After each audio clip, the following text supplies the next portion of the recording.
Okay, hepatic adenoma association इसकी है young women में जो ओरल कॉन्ट्रासेप्टिव पिल्स ले रही होती हैं उनमें यूजली ये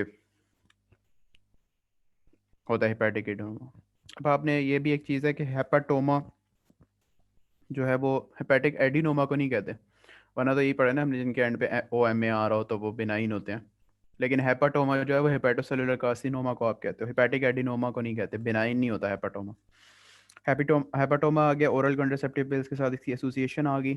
बायोप्सी जब आप इसकी करेंगे तो इसमें सिर्फ हिपैटोसाइट्स मिलेंगे आपको, no Kupffer cells, no bile canaliculi वगैरह उस तरह का कुछ भी नहीं होगा, ठीक है।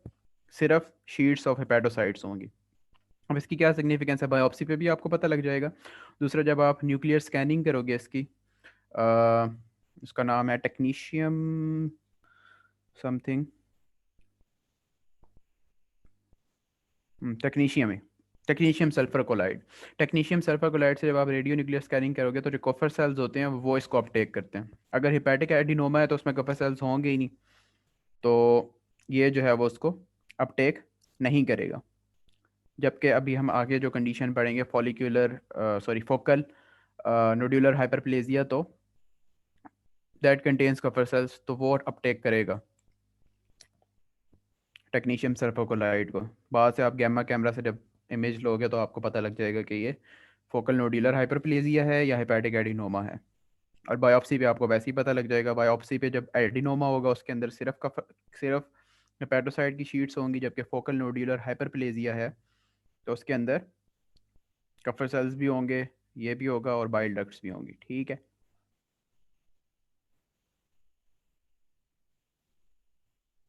अच्छा, अ, उसके अलावा ट्राईफेजिक स्कैन्स पे सिमिलर फाइंडिंग्स ही होती हैं इसमें। लेस वास्कुलर होता है एडिनोमा, मोर वास्कुलर होता है कार्सिनोमा, ठीक है। दूसरा, एडिनोमा का जो है वो स्पेसिफिक कैप्सूल होता है जो उसको नॉर्मल लिवर जो हेपेटोसाइट है टिश्यू है उससे अलग कर रहा होता है, ठीक है। बायोप्सी का आपको पता लग गया। ट्रीटमेंट क्या है, it is a pre malignant condition, therefore rejection is the treatment of choice. Rejection आपने कर देनी है, ठीक है। फोकल नोड्यूलर हाइपरप्लेजिया में भी यही अल्ट्रासाउंड पे आपका डायग्नोज होगा, सीटी स्कैन आपने करवा देना है। उसके बाद लिवर स्कैन करवा सकते हो टेक्नीशियम सल्फोकोलाइड से, उसको आपने अगर एसिम्टोमेटिक है तो आपने उसकी रिजेक्शन नहीं करनी, अगर सिम्टोमेटिक है तो फिर आपको रिजेक्शन करनी पड़ सकती है। और वो प्री मेलिग्नेंट भी नहीं है इसलिए भी नहीं आप उसकी करते, जबकि जो हेपेटिक एडिनोमा है it is a pre malignant condition. ये जो है वो एडिनोमा कार्सिनोमा सीक्वेंस याद होगा आपको, उसके थ्रू म्यूटेशंस हो जाती हैं, कार्सिनोमा में कन्वर्ट हो सकता है इसके सेल्स। बाकी एसोसिएशंस में आपको बता चुका हूँ, रिपीट हो जाती हैं। हेपेटिक एडिनोमा में सिंथेटिक एस्ट्रोजन या oral contraceptive pills young women में होगा। फोकल नोड्यूलर हाइपरप्लेजिया किस में होगा, चाइल्ड बियरिंग एज की वुमेन में होगा। यूजली जो है वो more like reaction to hepatic injury, liver के सेल्स को इंजरी होती है ना, तो उसका ये रिएक्शन होता है, ठीक है। और ये ओरल कंट्रासेप्टिव पिल्स के साथ एसोसिएटेड नहीं है। जबकि हम हेपेटिक एडिनोमा को हेपेटिक हेपेटोसेलुलर कार्सिनोमा से डिफरेंशिएट करना चाहें तो उसमें हम क्या कहेंगे कि it is less vascular, hepatocellular carcinoma is more vascular. Capsule का मसला आ गया, उधर कैप्सूल का नहीं है। यूजली उसमें जो है वो कोई ना कोई प्री डिस्पोजिंग कंडीशन होती है, हेपेटाइटिस सी हुआ हुआ होता है, हेपेटाइटिस बी हुआ हुआ होता है, सिरोसिस चल रहा होता है, उसके बैकग्राउंड के अंदर जब हेपेटोसेलुलर कार्सिनोमा हो रहा होता है, ठीक है। और और क्या हो सकती हैं प्री डिस्पोजिंग कंडीशंस, अल्कोहलिक्स में होता है, स्मोकिंग है, अल्फा टॉक्सिन है एक, ठीक है। Metabolic disorders, non alcoholic fatty liver disease, haemochromatosis, Wilson disease, alpha one antitrypsin deficiency, जितनी भी चीज़ें सिरोसिस करवा सकती है ना, वो ऑलमोस्ट सारी हेपेटोसेलुलर कार्सिनोमा के लिए भी प्री डिस्पोज करती हैं पेशेंट को, ठीक है। Primary belief cirrhosis, auto immune conditions है जितनी सारी वो। क्लिनिकल फीचर्स क्या होंगे, राइट हाइपोकॉन्ड्रियम में पड़ा हुआ होता है लिवर, तो राइट हाइपोकॉन्ड्रियम में क्या होता है, मैस बन सकता है। उसके अलावा लिवर में वीकनेस हो सकती है, वेट लॉस हो सकता है, एनीमिया हो सकता है, जॉन्डस हो सकता है, अनलाइकली है, बहुत कम चांसेस हैं। और background of chronic liver disease, ये भी एक इम्पॉर्टेंट क्लिनिकल फीचर है। ठीक है, हेपेटिक एडिनोमा हमने क्या देखा था, यंग फीमेल्स में हो रहा था 20-30 में, और हेपेटोसेलुलर कार्सिनोमा थोड़ा सा ओल्ड हो जाएगा 40 ईयर्स से आगे। सही है। डायग्नोसिस उसी तरह वही वाली आपकी हैं, आपने अल्ट्रासोनोग्राफी करवानी है, उसके ऊपर आपको पता लग जाएगा कि ये लिवर का मैस है, गॉल ब्लैडर है, क्या है, और इजीली जो अवेलेबल टेक्निक है आपको पता लग गया। उसके बाद आपने अल्फा फीटोप्रोटीन लेवल्स करवा लेने, which is tumour marker for hepatocellular carcinoma.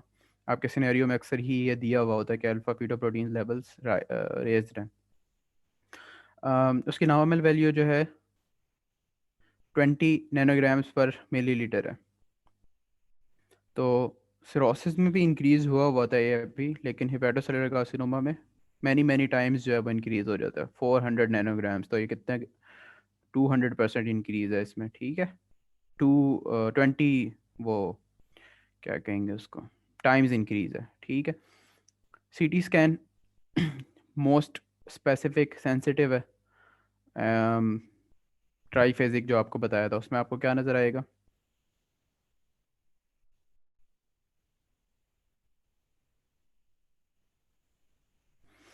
इसकी फाइंडिंग सीटी स्कैन की जो है वो पूछी जाती है। सीटी स्कैन्स पे आपको आर्टेरियल इन्हांसमेंट नज़र आएगी और पोर्टल वीनस वॉश आउट नज़र आएगा। ठीक है, ये मोस्ट स्पेसिफिक फीचर है सीटी स्कैन पे हेपेटोसेलुलर कार्सिनोमा का,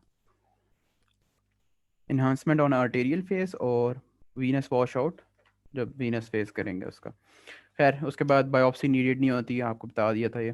ट्रीटमेंट क्या है? बेस्ड ऑन द स्टेज और background of chronic liver disease. अगर तो क्रोनिक लिवर डिजीज़ की वजह से सिरोसिस हुआ हुआ है तो आप का जाएगा लिवर ट्रांसप्लांट की तरफ टाइम, और अगर जो है वो सिरोसिस नहीं है फिर जो है वो आप लोकल रिजेक्शन कर सकते हो।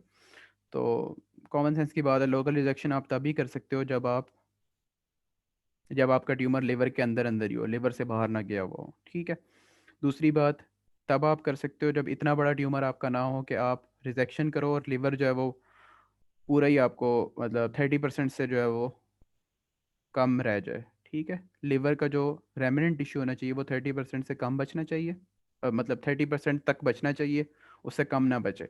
और डिजीज़ जो है वो लिवर के अंदर होनी चाहिए और सिरोसिस का कोई नामो निशान नहीं होना चाहिए, तब आप जो है वो लिवर रिजेक्शन कर सकते हो लोकली। अच्छा, अगर सिरोसिस है फिर आप चेक करोगे सिरोसिस की स्टेज क्या है। ठीक है, सिरोसिस बहुत अर्ली स्टेज पर है, अपनी कोई भी कॉम्प्लिकेशन उसने डेवलप नहीं की, पोर्टल हाइपरटेंशन नहीं है, हेमाटोमेसिस, मेलिना, थ्रोम्बोसाइटोपिनिया, इस तरह का कुछ नहीं है। पोर्टल वीनस वेज प्रेशर जो होता है वो इंक्रीज नहीं है, अ, और बहुत कोई मिड में जो है वो लोकेशन जो है वो फेवरेबल है, तो फिर आप जो है वो पार्शियल रिजेक्शन कर सकते हो उसकी। Otherwise liver transplantation is treatment of choice. ठीक है। बाकी क्राइटेरिया दिया हुआ है इसने, university of California San Francisco criteria. उसमें क्या है, कब आप रिजेक्शन कब कर सकते हो? जब सॉलिटरी लीजन हो, एक ही लीजन हो अकेली, या मल्टीपल लीजन्स हो लेकिन जब आप उनके साइज को ऐड कब करो तो वो 8 सेंटीमीटर से कम कम बन रहा हो, और उनमें से कोई भी लीजन 4.5 सेंटीमीटर से बड़ी ना हो, और कोई भी अम, उसका लिवर से बाहर वास्कुलर इन्वेजन भी ना हो, हेपेटिक वेन, पोर्टल वेन के कहीं पे भी ना हो, और मेट्स भी ना हो, फिर आप लिवर ट्रांसप्लांटेशन कर सकते हैं। तो ये क्राइटेरिया आपको याद करना है। रिजेक्शन किन किन में कर सकते हैं? Early stage of liver cirrhosis, child प्यो क्लासिफिकेशन टाइप ग्रेड ए जो है उसका स्कोर ए, उसमें पोर्टल वीनस प्रेशर ना रेज हुआ हो, पोर्टल हाइपरटेंशन डेवलप हुई भी हो, उसके कोई सिम्टम्स ना हो, साइंस ना हो। ठीक है। पेरिफेरल पोर्शन पे हो, स्मॉल ट्यूमर हो, और जो वेज हेपेटिक वीनस प्रेशर होता है वो भी रेज ना हुआ हो, तो फिर आप कर सकते हो। अदरवाइज अगर इनमें से कोई भी कंडीशन है तो फिर आप जो है, या सर्जरी आप किसी वजह से नहीं कर सकते, अनफिट फॉर सर्जरी है पेशेंट, तो उसमें आपने लोकल एब्लेशन थेरेपीज यूज़ कर सकते हो। उसमें एथेनॉल इंजेक्शन दे सकते हो, स्किन के ऊपर से लिवर में जाके एथेनॉल का इंजेक्शन देना है। वो क्या करेगा, हेपेटोसाइट्स में नेक्रोसिस इंड्यूस करवाएगा, तो जो ट्यूमर के सेल्स हैं वो नेक्रोज्ड हो जाएंगे। रेडियो फ्रिक्वेंसी एब्लेशन है, 4 सेंटीमीटर से कम की लीजन है तो आप उसको रेडियो फ्रिक्वेंसी के थ्रू बर्न कर सकते हो। ट्रांस आर्टेरियल कीमो एम्बोलाइजेशन, इसमें क्या होता है, आप डॉक्सोरूबिसिन जो है एक कीमोथेरेप्यूटिक एजेंट है, वो आप एक कैथेटर इंसर्ट करोगे फेमोरल रूट से और वो जाएगी लिवर तक। वहाँ पे जाके हिपैटिक वेन के अंदर उसने, या हिपैटिक आर्टरी है, हिपैटिक आर्टरी के अंदर जो है वो डॉक्सोरूबिसिन आप जो है वो इंस्टॉल कर देंगे। ठीक है, उसके बाद इस आर्टरी को प्रॉक्सिमली ब्लॉक कर देना है जेल फोम से, या तो इसलिए इसका नाम क्या है, ट्रांस आर्टेरियल आर्टरी से आप जा रहे हो हिपैटिक आर्टरी तक, कीमोथेरेप्यूटिक में डॉक्सोरूबिसिन दे रहे हो, और एम्बोलाइजेशन उस जो भी आर्टरी है उसको, हिपैटिक आर्टरी को आप प्रॉक्सिमली ब्लॉक कर रहे हो एम्बोलाइजेशन से, जेल फॉर्म से, स्क्लेरोजिंग एजेंट, कॉइल, किसी भी चीज़ से। तो इससे क्या होगा, ब्लड सप्लाई भी ख़त्म हो जाएगी उसकी, सिस्टेमिक जो डॉक्सोरूबिसिन का स्प्रेड है वो भी कम हो जाएगा, और ट्यूमर की ब्लड सप्लाई भी कम हो जाएगी, तो ट्यूमर की प्रोग्रेशन रुक जाएगी, और दूसरा लाइफ सर्वाइवल जो है वो थोड़ा बेटर हो जाएगा, इंक्रीज हो जाएगा उसका। सिस्टेमिक थेरेपी सोफोनिब, एक सोराफनिब जो है वो ड्रग है, वो जो काइनेज होते हैं, एंजाइम होते हैं उनके ऊपर, उनका इनहिबिटर है, तो वो यूज़ किया जा सकता है, अंडर ट्रायल ही है ये भी। ये तो थे प्राइमरी ट्यूमर्स। बिनाइन भी हमने पढ़ लिए, haemangioma, hepatic adenoma and focal nodular hyperplasia. Malignant में हमने पढ़ा hepatocellular carcinoma. And secondary tumours हो सकते हैं बाकी जगह पे कहीं पर हो रहे हैं, तो वो उनके मेट्स अक्सर ही लिवर में आते हैं, जीआईटी के मेट्स डायरेक्टली, क्योंकि पोर्टल सर्कुलेशन जो है वो कनेक्टेड है पोर्टल वेन के थ्रू, कहाँ पे आएगी, फोरन से, खाना पीना जो भी है वो किधर आता है, लिवर में। तो इसी तरह मेट्स जो बनेंगे वो भी डायरेक्टली सबसे पहले लिवर को इन्वॉल्व करेंगे जीआईटी के। तो कोलोरेक्टल कैंसर जो है उसमें बहुत अर्ली स्प्रेड हो जाता है लिवर में मेट्स का, तो उसके लिए आप एडिशनल क्या कार्सिनो एम्ब्रियोनिक एंटीजन आप करवा सकते हो, that is raised in colorectal carcinoma.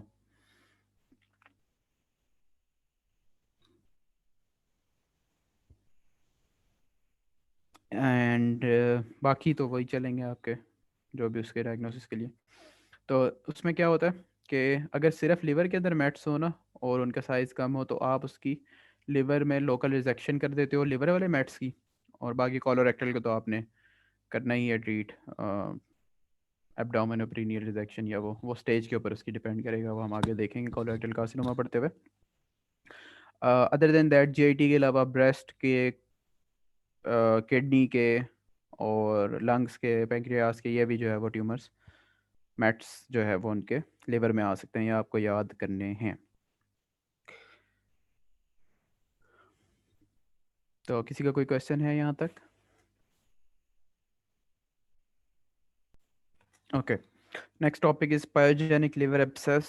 Liver abscess हर वो चीज़, किसी भी तरह इन्फेक्शन आ सकता है, ठीक है, जो ऑर्गन्स कनेक्टेड हैं इसके साथ, गॉल ब्लैडर है, बिलरी पूरी चैनल्स एंड डक्ट्स हैं, ठीक है, वो डिओडेनम के, या जीआईटी है, सराउंडिंग स्ट्रक्चर्स हैं जितने भी, अ, ये पेंक्रियाज हो गया, ठीक है, जीआईटी हो गया, ठीक है, हेमाटोजिनस स्प्रेड हो गया, या आपने कोई एटोजेनिक एमआरसी पीआरसीपी उसके थ्रू, या कोई ट्रॉमा हुआ पेनिट्रेटिंग, तो ये सारे फैक्टर्स जो है वो, इनमें से कोई भी जो है वो ऑर्गेनिजम्स को इंट्रोड्यूस कर सकता है इनटू द लिवर, जिसकी वजह से एब्सेस बनेगी। मोस्ट कॉमनली जो है वो ग्राम नेगेटिव ऑर्गेनिजम्स और एनारोब्स जो है वो इन्वॉल्व होते हैं इसके अंदर।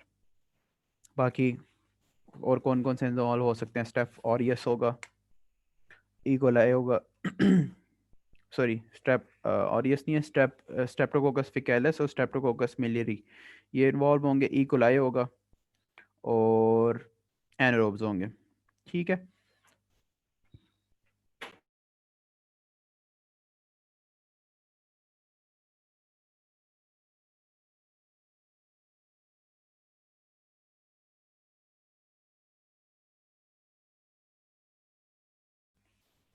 ओके सॉरी, क्लिनिकल फीचर्स जो हैं उसमें पेन, टेंडरनेस, एब्सेस जब भी होगी तो फीवर तो होगा, ठीक है, तो अमीबिक लिवर एब्सेस में भी फीवर होता है, इसमें जो पायोजेनिक लिवर एब्सेस है इसके अंदर भी फीवर होता है, और और कौन सी कंडीशन है जिसमें राइट हाइपोकॉन्ड्रियम में पेन हो रहा होगा एंड टेंडरनेस भी हो सकती है और साथ फीवर भी होगा? कॉलिसिस्टाइटिस।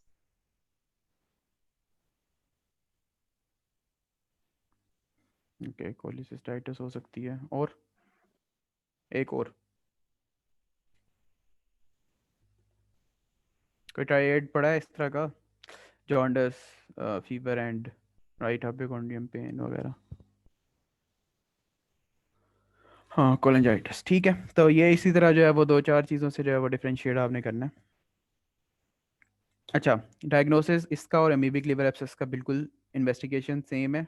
इंक्रीज्ड ल्यूकोसाइट काउंट होगा, इंक्रीज्ड एएलपी होगा, alkaline phosphatase, increased CT scan के ऊपर फाइंडिंग होगी, ब्लड कल्चर जो है वो इसमें पॉजिटिव होगा, उसमें नहीं होगा। डिफरेंशिएशन पॉइंट क्या है, ब्लड कल्चर इसमें पॉजिटिव हो सकता है 50% ऑफ पेशेंट में, और उसके अंदर आप जब इम्यूनोग्लोबुलिन्स करवाओगे ना against E coli, sorry against amoeba, वो क्या होता है, एंट अमीबा हिस्टोलिटिका, तो वो पॉजिटिव होंगी, तो वो ये डिफरेंशिएट कर सकती हैं, ठीक है।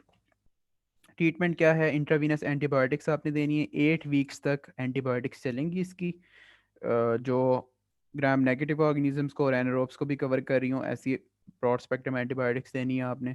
उनसे ठीक नहीं होता तो आप नीडल एस्पायरेशन कर सकते हैं, उससे भी ठीक नहीं होता तो आप ओपन या लेप्रोस्कोपिक सर्जरी के थ्रू डील कर सकते हैं इसको, ठीक है। तो ये स्टेप वाइज अप्रोच है। अगर तो एस्पायरेशन से नहीं हुआ, मतलब नीडल एस्पायरेशन अंडर सीटी गाइडेंस या अल्ट्रासाउंड गाइडेंस, उससे नहीं ठीक हुआ, तो फिर आप जब सर्जरी की तरफ जाओगे, या रप्चर होगी है हेप्सस पेरिटोनियम के अंदर स्पिल हो रहा है, या किसी और मतलब स्पिल हो रहा है, तो उसमें जो आप कर सकते हो, या लोकेशन ऐसी है कि आप एस्पायरेशन नहीं कर सकते, स्किन के करीब करीब नहीं है। खैर, अमीबिक लीवर एब्सेस में मैंने आपको बताया टेंडर होगा जिस तरह इसमें था, फीवर होगा जिस तरह इसमें था, पेन भी उसी तरह होगा, एनोरेक्सिया उस तरह होगा। उसमें एक्स्ट्रा जो फीचर्स हैं वो वेट लॉस है और कन्फ्यूजन है, और उसमें थोड़ा टाइम पीरियड जो होगा ना वो थोड़ा इंक्रीज हो सकता है। बाकी आप जब वो करवाओगे, टेस्ट करवाओगे, तो सेम है, TLC raised, ALP raised, ultrasound CT पे नज़र आ जाएगी एब्सेस, और डिफरेंशिएटिंग पॉइंट क्या है, यहाँ पे ब्लड कल्चर थे, वहाँ पे इम्यूनोग्लोबुलिन्स करवाने हैं against Entamoeba histolytica. Treatment almost same है, यहाँ पे एंटीबायोटिक्स आप दे रहे थे against gram negative and anaerobes, वहाँ पे आप अमीबा, अमीबा के लिए कौन सा देते हैं आप, मेट्रोनिडाजोल देते हो। इसकी डोज याद कर लो तो अच्छी बात है, या आ जाती होती है कभी कभी, 750 mg 3 टाइम TID आपने देनी है, ठीक है, 7 to 10 डेज के लिए। निडल एस्पिरेशन जिस तरह वहाँ पे था वैसे ही है। कब आप सर्जरी की तरफ कब जाओगे, जब मल्टीलोक्यूलेटेड सिस्ट होगी। मल्टीलोक्यूलेटेड सिस्ट का मतलब है कि सिस्ट तो एक ही है, उसमें वॉल सेप्टा बने हुए हैं, तो जब आप नीडल एस्पायरेशन करते हो तो एक पार्ट की तो पस निकल आती है उसमें से, लेकिन जब जो सेप्टा है उनकी वजह से बाकी नहीं हो सकती ड्रेन, तो वो कोई रप्चर हो गया उसका तो वो, या अगर पेरिकार्डियल कैविटी में जो है वो रिस्क ऑफ रप्चर है, लेफ्ट लोब में अगर हो तो लेफ्ट लोब जो है वो पेरिकार्डियल में, कैसे पता नहीं, लेकिन रप्चर हो सकता है, ठीक है। तो ये आपका सिंपल सा ट्रीटमेंट है इसका, मेट्रोनिडाजोल से ठीक हो जाएगा ये, वरना नीडल एस्पिरेशन और सर्जरी से हो जाएगा, ठीक है। नेक्स्ट इज हाइड्रेटेड सिस्ट, उसमें क्या क्लिनिकल फीचर्स होंगे, ये वाले सारे ही होंगे उसमें, ठीक है। प्लस क्या होगा, पेन होगा उसके अंदर, ठीक है, टेंडरनेस होगी राइट हाइपोकॉन्ड्रियम में, डिस्कम्फर्ट होगी राइट हाइपोकॉन्ड्रियम में, साथ उसके ना कंप्रेशन के सिम्टम्स भी होंगे, लाइक वो पाइल डक्ट को कंप्रेस कर रही है, वो पोर्टल वेन को कंप्रेस कर रही है। पाइल डक्ट को करेगी तो क्या होगा, ऑब्स्ट्रक्टिव जॉन्डिस हो जाएगा। वेन को करेगी तो पोर्टल हाइपरटेंशन और थ्रोम्बोसिस के चांस इंक्रीज हो जाएंगे। थ्रोम्बोसिस अगर हो जाए तो क्या होता है, उसको हम क्या कहते हैं, बट कैरी स्मॉल सिंड्रोम कहते हैं, तो उसमें वो हो जाएगा। इन्फेक्शन हो जाता है तो फीवर वगैरह वो सारा सेम सिम्टम्स होंगे जो एब्सेस के होते हैं, ठीक है। और अगर रप्चर कर जाती है सिस्ट तो एनाफिलेक्टिक शॉक हो जाएगा। तो ये एकाइनोकोकस ग्रैनुलोसस ऑर्गेनिज्म है, हाइड्रेटेड सिस्ट करवाएगा। डायग्नोसिस आपका सेम, अल्ट्रासाउंड पे, सीटी पे, सीटी is the investigation of choice, specific and sensitive है, आपको उस पर स्पेस ऑक्यूपाइंग लीजन नज़र आएगी, सेवरल सेप्टा होंगे, उसके अंदर फ्लोटिंग मेम्ब्रेन होगी। ये आपका एज इट इज़ जो है वो प्रेजेंटेशन आती है सिनेरियो में। या आप ये जो सीटी पे जितनी प्रेजेंटेशन है ना, इसकी आपने याद करनी है, ट्राईफेजिक पे हो चाहे वो ये इनसे आपको डिफ्रेंशिएट करना आना चाहिए। एंटीबॉडीज़, एओसिनोफिलिया, क्योंकि पैरासाइट है तो एओसिनोफिलिया भी होगा इसमें, और हाइड्रेटेड एंटीजन जो है उसके अगेंस्ट एंटीबॉडीज़ पॉजिटिव होंगी। एंटाबीमा पे जिस तरह थी उसी तरह यहाँ हाइड्रेटेड के अगेंस्ट होंगी। ट्रीटमेंट क्या है? अब यहाँ पे कोई एंटीबायोटिक्स वगैरह नहीं दे सकते आप, आपने निकालना ही है इसको, ठीक है। तो परक्यूटेनियस एस्पायरेशन कर सकते हो। कोई ख़ास मेडिकल ट्रीटमेंट तो नहीं है इसका, लेकिन अगर एसिम्टोमेटिक सिस्ट हो तो फिर आप वेट एंड वॉच पॉलिसी लगाओगे, और उसको 6 नहीं, टाइम नहीं है उसको, जो है वो आपने सीरियल अल्ट्रासाउंड्स करके देखना है कि इंक्रीज़ हो रही है या क्या हो रहा है। तो बस, अगर हो रही होगी इंक्रीज़ तो फिर आपने फर्दर जो है वो उसकी तरफ जाना है। यूजली जो है वो एसिम्टोमेटिक हो, ना इंक्रीज़ हो रही हो, तो उसमें डेड ऑर्गेनिज्म होते हैं, तो उनकी कोई ट्रीटमेंट की ज़रूरत नहीं होती। मेडिकल ट्रीटमेंट है क्या इसका? अल्बेंडाजोल आपने देनी है 10 mg/kg ट्वाइस अ डे, ठीक है।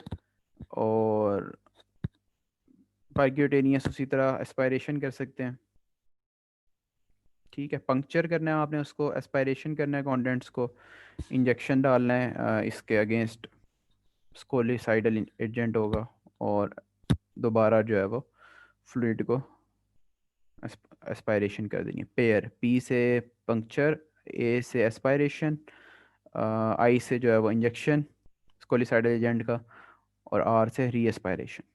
तो ये सिंपल सा इसका एस्पायरेशन क्या। सर्जरी कैसे हो सकती है? इनके सिर्फ आप नेम याद कर लो तो काफ़ी है। कंजर्वेटिव सर्जरी है एंड रेडिकल सर्जरी है। कंजर्वेटिव सर्जरी में क्या करते हैं आप, यही ओपन करना है आपने, सारे कंटेंट को निकालना है आपने, और ओमेंटल पैकिंग करके उसको बंद कर देना है, ठीक है। और अगर कंटेमिनेशन हुई भी है रप्चर वगैरह की वजह से कोई, या आपसे जो है वो कंटेमिनेशन हो गई है पेरिटोनियल कैविटी के एब्डोमिनल वॉल की, तो उसको आपने वॉश वगैरह कर देना है, ठीक है। और यही स्कोलिसाइडल एजेंट, प्रोटोस्कोलिसाइडल एजेंट्स जो हैं उनके वो यूज़ करने हैं आपने, सोक्ड गाज यूज़ करने हैं, सिलाइन हाइपेटोनिक यूज़ करना है, इथाइल अल्कोहल, पायोडीन, क्लोरहेक्सिडीन, ठीक है। ये सारे क्या हैं, ये एंटीसेप्टिक एजेंट्स हैं। रेडिकल सर्जरी में आप क्या कर सकते हो, पेरिसिस्टेक्टमी एंड लिवर रिजेक्शन, ठीक है। इसमें क्या हो रहा है, जितना एरिया सिस्ट का इन्वॉल्व हुआ है उसको भी आपने निकालना है, और साथ साथ थोड़ा थोड़ा जो नॉर्मल टाइप का एरिया है वो भी आपने थोड़ा सा रिमूव करना है, ठीक है। और लिवर रिजेक्शन में तो पार्ट ऑफ लिवर निकालना ही है आपने, इससे पहले कर रहे थे। कॉम्प्लिकेशन क्या हो सकती है? डैमेज हो जाएगा, बाइली डक्ट्स को डैमेज हो सकता है, बाइली फिस्टुला बन सकता है, कोलेंजाइटिस हो सकता है, ठीक है। कंटेमिनेशन हो सकती है, रिकरेंस ऑफ डिजीज़ हो सकती है, इन्फेक्शन हो सकती है अगर आपने कोई कैविटी छोड़ी है तो उसमें। लिवर ट्रॉमा, लिवर ट्रॉमा आपने उसी तरह ट्रीट करना है जिस तरह हमने जो है वो ब्लंट ट्रॉमा पढ़ा था ना। एब्डोमिनल ट्रॉमा हो जाता है तो हम क्या करते हैं, सबसे पहले जो है वो रिसिस्टेशन करते हैं, और साथ टीपीएल, फास्ट स्कैन और सीटी। डीपीएल तो इतना कोई आपको नहीं बताएगा। फास्ट स्कैन जो है वो स्पेसिफिक सेंसिटिव होता है और अर्ली फ़ौरन फ़ौरन हो जाता है, अल्ट्रासाउंड की तरह एक, ये ना अल्ट्रासाउंड की ही, अल्ट्रासाउंड ही है। तो ये आपने करना है, ठीक है। और इनिशियल मैनेजमेंट कैसे थी? Airway, cervical spine, breathing, ventilation, circulation, haemorrhage control. Haemorrhage control में फास्ट स्कैन से आपको पता लगेगा, क्योंकि कंसील्ड हैमरेज है, ये आपको नज़र नहीं आ रहा होगा हैमरेज। हो सकता है कि कलर ऑफ एब्डोमिनल जो स्किन है वो चेंज हो रहा होता है इसमें, तो ये हो सकता है, ठीक है। उसके अलावा एनाल्जेसिया प्रोवाइड करना है, ब्लड ट्रांसफ्यूजन की ज़रूरत है तो ब्लड ट्रांसफ्यूजन देनी है, ये सब कुछ करना है। उसके बाद आपने देखना है पेशेंट हीमोडायनेमिकली स्टेबल है या नहीं, ठीक है। अगर है तो आपने ऑपरेशन नहीं करना, कंजर्वेटिव मैनेजमेंट करनी है। अब ये कैसे पता लगेगा कि हीमोडायनेमिकली स्टेबल है या नॉन ऑब्जर्वेटिव, नॉन ऑपरेटिव मैनेजमेंट की क्या कंडीशंस हैं आपके पास? हीमोडायनेमिकली स्टेबल है, 1 से 2 लीटर्स आपने फ्लूइड दिया, और वो उसकी हाइपोटेंशन वगैरह और सारे वाइटल्स ठीक हो गए, ठीक है। उसको कोई भी अदर एब्डोमिनल इंजरीज नहीं होनी चाहिए, लिवर के अलावा बाकी कोई ना हो, ठीक है, कॉन्शियसनेस उसकी ठीक हो और पेरिटोनाइटिस के कोई फीचर्स ना हो, तो तब आप सिर्फ जो है वो ऑपरेशन के बगैर गुजारा कर सकते हैं, अदरवाइज आपने ओपन करना है उसको। खैर क्या है, अगर ये वाले फीचर्स वो पूरे नहीं कर रहा तो आपने उसको आईसीयू में एडमिट करना है। ठीक है, फ्रीक्वेंट उसको मॉनिटरिंग करनी है। सॉरी, अगर इसको फुलफिल कर रहा है तो तब आप, अगर नहीं कर रहा तो फिर आपने ओपन करना है। और ईआरसीपी वगैरह, ये वो बेड रेस्ट एक्टिविटी उसकी लिमिट कर देनी है वगैरह वगैरह। कॉम्प्लिकेशन क्या हो सकती हैं during non operative conservative management में, क्या हो सकता है, ब्लीड कर सकता है उसका दोबारा से।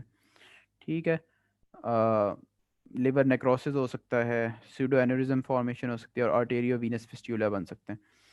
ऑपरेटिव मैनेजमेंट आपने क्या करनी है, जो भी हीमोडायनेमिकली अनस्टेबल हो, मल्टीपल ट्रांसफ्यूजन रिक्वायर्ड हो, उसके पेरिटोनाइटिस के फीचर्स डेवलप हो रहे हो, लिवर के अलावा अदर एब्डोमिनल इंजरीज हो, पेरिटोनिटिक ट्रॉमा हो, तो आपने ओपन करना है उसे। ओपन करके आपने तीन इसमें काम करने होते हैं, पुश, प्रिंगल्स मेथड है एक मैनूवर है, और पैकिंग। तो पुश में आपने क्या करना है, पुश मतलब कंप्रेशन। हैमरेज कंट्रोल में क्या होता था, यही था ना, कंप्रेशन आपने कॉज करना है। प्रिंगल्स मैन्यूवर में आप जो है वो जो ये पोर्टल टाइड होता है उसके ऊपर प्रेशर अप्लाई करते हो। ठीक है, आइदर क्लैंप से या मस्कुलर स्लिंग वगैरह से। ये इंपॉर्टेंट है, ये काफ़ी दफ़ा पूछा जाता है। प्रिंगल्स मैन्यूवर में आपने फोरामेन ऑफ विंसलो पे जो है वो पोर्टल ट्राइएड पे जो है वो प्रेशर अप्लाई करना होता है। ठीक है, उससे जो है वो हैमरेज कम हो जाएगा। उसके अलावा पैकिंग पैकिंग पैकिंग का तो पता ही है आपको कैसे पैकिंग करनी है। लार्ज फोल्ड एप्रोटमी पैक्स होते हैं, वो आपने इंसर्ट करने हैं डायफ्रेगमेटिक सरफेस के ऊपर, प्रेशर ही अप्लाई करेंगे वो भी। ठीक है, 36 to 48 आवर्स तक, यानी 2 दिन तक जो है वो पैक्स रखते हैं, उसके बाद रिमूव कर लेना। सो 2 दिन ही बनते हैं ना, हाँ। बाकी इरिगेशन करेंगे नॉर्मल साइन के साथ, चेक करेंगे कोई है तो नहीं, डेड नेक्रोटिक टिश्यू है तो डिब्राइडमेंट उसकी करेंगे, रिमूव करेंगे और फिर क्लोजर कर देंगे। ठीक है, डेफिनेटिव प्रोसीजर्स क्या हो सकते हैं, ये तो रिससिटेटिव मेजर्स थे ना, डैमेज कंट्रोल वगैरह था। तो सिलेक्टिव वेस्कुलर रिपेयर हो सकती है, पोर्टल वेन को रिपेयर कर दो आप। ठीक है, हेपेटिक आर्टरी को, बिलियरी इंजरीज हैं तो उनको आपने करना है, कोलिसिस्टेक्टमी परफॉर्म कर दो अगर।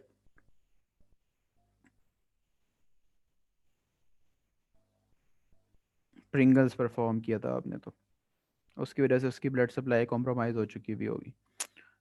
Non anatomical liver rejection, wedge rejection कर सकते हैं उसकी, नेक्रोटिक टिश्यू की, डेड टिश्यू की, ये करना ही पड़ेगा। और एनाटमिकल रिजेक्शन, इसमें क्या करते हैं, जो सेगमेंटल एनाटमी है ना, लिवर को काफ़ी सारे सेगमेंट्स में, 18 सेगमेंट्स हैं या पता नहीं, देखते हैं कितने हैं, कितने सेगमेंट्स हैं लिवर के।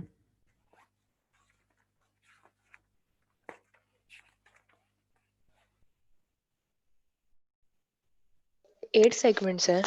8, हाँ। 8 सेगमेंट्स में जो है वो उसके सेगमेंटल रिजेक्शन करते हैं उसमें, 1 सेकंड। ठीक है, और टोटल वास्कुलर एक्सक्लूजन,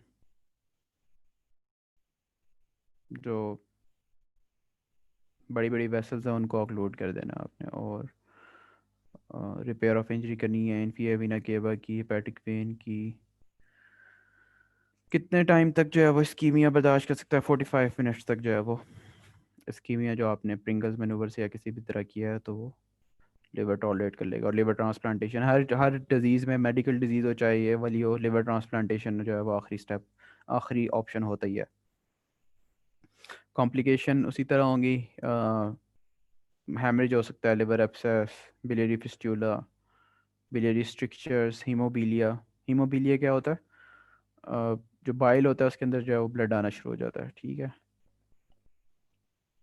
वो हेमरेज वगैरह की वजह से ही। आर्टेरियोवीनस फिस्टूला, बिलियोवीनस फिस्टूला, जितने भी स्ट्रक्चर्स हैं वो आपस में कनेक्ट भी हो सकते हैं, स्ट्रक्चर्स भी बन सकते हैं उनके अंदर, और इन्फेक्शन भी हो सकता है, तो वही सारे हैं। पोर्टल हाइपरटेंशन, ये आपके मेडिसिन से रिलेटेड है, लेकिन यहाँ पे स्टेप्स इसके लिखे हुए हैं, वहाँ पे भी लिखे हुए हैं, ये आपका आ जाता होता है। जनरल रिससिटेशन उसी तरह करनी है, एंडोस्कोपी करके आपने एक्सक्लूड करना है कि अदर साइड से तो ब्लीडिंग नहीं हो रही, और एंडोस्कोपी पे आप थेराप्यूटिक भी है, डायग्नोस्टिक भी है, थेराप्यूटिक भी है, बैंडिंग और स्क्लेरोथेरेपी वगैरह कर सकते हैं। ड्रग्स कौन सी दे सकते हैं ऐसी जो ब्लीडिंग को जो है वो कम करेंगे? ऑक्ट्रियोटाइड, वेजोप्रेसिन, ये पोर्टल हाइपरटेंशन को कम करेंगे। बैलून टेम्पोनाट, इनके आप सिर्फ नेम कर लो। टिप्स में क्या होता है, आप जो है वो ट्रांस जुगलर इंट्राहिपैटिक पोर्टोसिस्टेमिक शंट में जुगलर वेन से जाते हो, ठीक है, राइट साइड इन्फीरियर वेन के बाद हिपैटिक वेन, और हिपैटिक और पोर्टल सर्कुलेशन को आप आपस में, सॉरी, पोर्टल वेन को और हिपैटिक वेन को आप आपस में कनेक्ट कर देते हो, लिवर को बाईपास कर देते हो, ठीक है। इससे क्या होता है, जो हाइपरटेंशन डेवलप हुई भी होती है वो कम हो जाती है और ब्लीडिंग वगैरह कम हो जाएगी। सर्जिकल स्टंट्स हो सकते हैं वेरिसिल हेमरेज के लिए, और oesophageal stapler transection, liver transplantation हर जगह उस तरह होती है, ठीक है। बाकी ट्रीटमेंट ऑफ एसाइटीज़ आपको उधर मेडिसिन में अच्छा मिल जाएगा, यहाँ से करने की कोई ज़रूरत नहीं है। बट क्या इस सिंड्रोम में क्या होता है, पोर्टल जो हिपैटिक वेन जो होती है उसका थ्रोम्बोसिस हो जाता है, जिसकी वजह से पोर्टल हाइपरटेंशन डेवलप हो रही होती है, ठीक है। पोर्टल हाइपरटेंशन से क्या होता है, लिवर में कंजेशन डेवलप होती है, लिवर का नेक्रोसिस होता है, सिरोसिस होता है, और ये वाली सारी चीज़ें होती हैं। कंफर्म आप इसको करोगे हेपेटिक वीनोग्राफी पे, और फिर जो है इसके प्रोसीजर्स हैं आगे, टिप्स कर सकते हैं, और लिवर ट्रांसप्लांट कर सकते हैं, और शंटिंग प्रोसीजर्स हैं वो कर सकते हैं। बस इसमें आपको यही पढ़ने, इसमें जो इंपॉर्टेंट चीज़ है वो लिवर ट्रॉमा अक्सर रिपीट होता है, एंड हेपेटोसेलुलर कार्सिनोमा रिपीट होता है, और एमसीक्यू जो होते हैं वो बिनाइन कंडीशन से भी आते हैं, तो वो आपने जो क्लासिफिकेशन करनी ऑब्स्ट्रक्टिव है। जॉन्डिस है उसका सर्जिकल ट्रीटमेंट भी आता है। ऑब्स्ट्रक्टिव जॉन्डिस, हाँ वो तो नेक्स्ट चैप्टर में आएगा ना, या इस पे इससे रिलेटेड कोई आता है क्वेश्चन?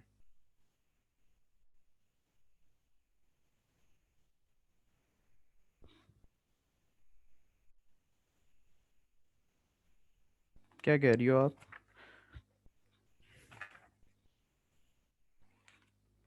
इसी चैप्टर से आता है क्वेश्चन, लिवर। इसमें ऑब्स्ट्रक्टिव जॉन्डिस का कैसे आएगा? वो तो बाहर प्री वाली ऑप चीज़ें होंगी ना। मैनेजमेंट और पोस्ट ऑप मैनेजमेंट। हम्म, अच्छा, ठीक है। अब ब्रेक करते हैं 10 मिनट्स की, 5:20 5:30 तक, ठीक है।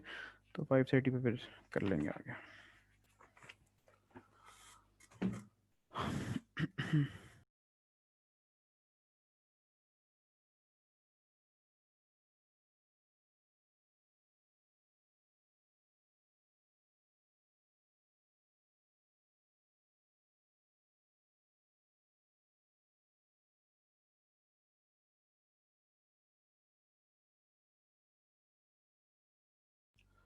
Okay, let's start spleen. Spleen में जो है वो आपने इतना कुछ रिपीटेड तो नहीं है, आपने स्प्लीनेक्टमी की इंडिकेशंस करनी है, और प्री ऑप तो 4 चीज़ें उसमें करनी होती हैं वो, और कॉम्प्लिकेशंस क्या हो सकती हैं, क्या इंडिकेशंस हैं स्प्लीनेक्टमी की? मेडिसिन में तो पढ़ी हुई होंगी, कोई मेडिसिन से रिलेटेड है?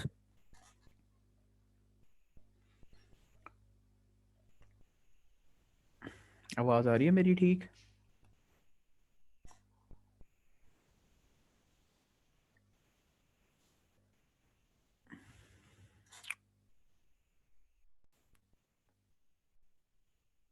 पढ़ लिया होगा अगर पास है फिर तो आ जाएगा जहन में, लेकिन अगर वहाँ पहली दफ़ा क्वेश्चन आता है तो बड़ा मुश्किल था ये। हाँ, स्प्लीनिक रप्चर है उसका, ठीक है। तो ये आपको पहले से करना पड़ेगा, मैंने भी अभी तक मुझे याद नहीं रहा, मैंने प्रिपेयर नहीं किया वो, और यहाँ पे शायद नहीं दिया हुआ।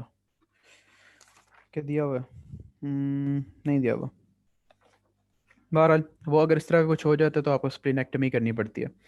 उसके अलावा जो है आइटोजेनिक इंजरीज हो सकती हैं, ठीक है, हेमिकोलेक्टमी वगैरह, या कोई सर्जरी करते हुए, नेफ्रेक्टमी करते हुए, फंडोप्लाकेशन करते हुए कोई डैमेज हो जाता है अगर, तो उसके दरमियान में हो सकती है। उसके अलावा रेड सेल डिसऑर्डर्स या मेडिसिन से रिलेटेड आपने पढ़ा होगा कि बहुत ज़्यादा अगर आरबीसीज रप्चर हो रहे हो तो स्प्लीन अगर आप निकाल दो तो आरबीसी के जो लेवल्स हैं वो बढ़ जाते हैं, या थ्रोम्बोसाइट्स जो हैं, प्लेटलेट्स जो हैं उनके लेवल्स भी बढ़ जाते हैं। तो उनकी जो डिजीज़ हैं उस तरह की, उसमें आप ये कर सकते हो, sickle cell disease, hereditary spherocytosis, haemolytic anaemia, ठीक है। आईटीपी, ये प्लेटलेट से रिलेटेड आ गया। वाइट सेल्स में जो है वो लिम्फोमा, सीएमएल, एएमएल इनमें।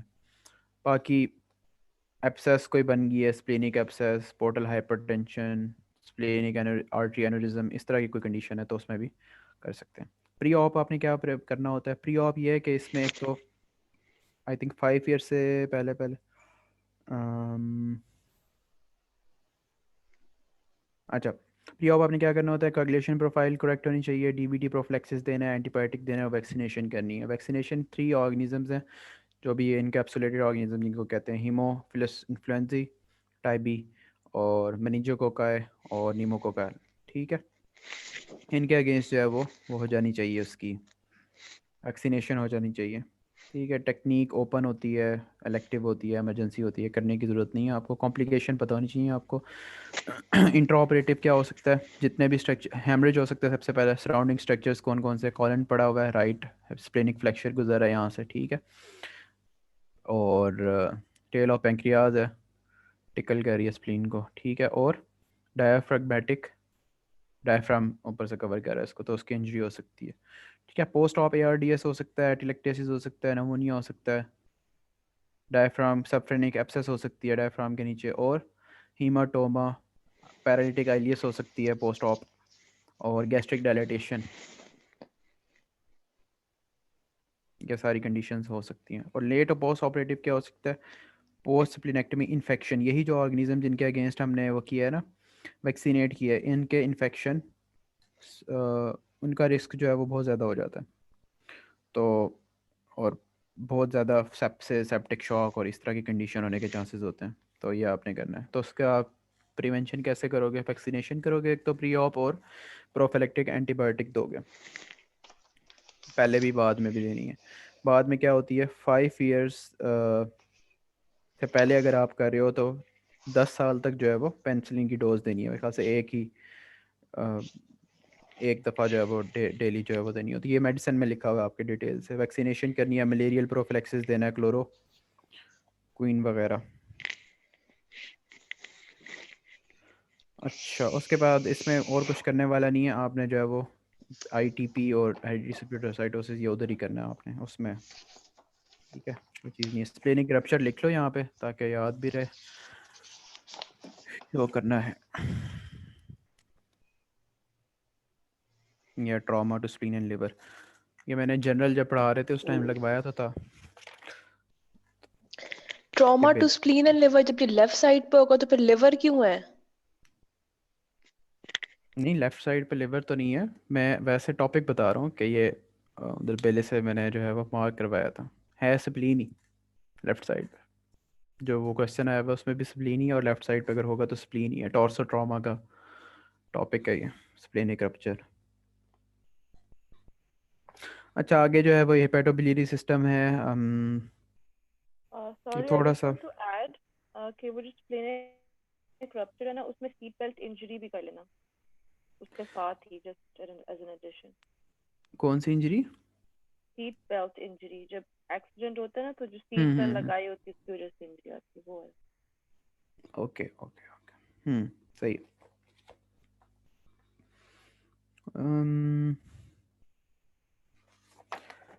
अच्छा, ये ना थोड़ा सा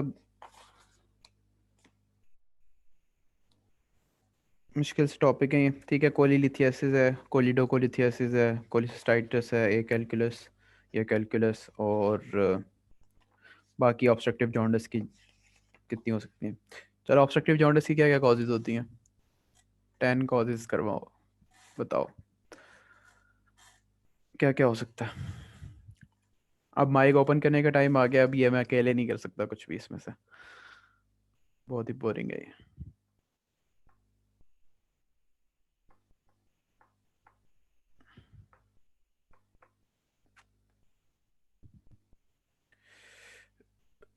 हाँ, प्री हेपेटिक, इंट्रा हेपेटिक और पोस्ट हेपेटिक आ गया ना, तो पोस्ट हेपेटिक की चीज़ें बता, पोस्ट हेपेटिक की कॉजेज बतानी है। स्टोन, कहाँ? डक्ट में।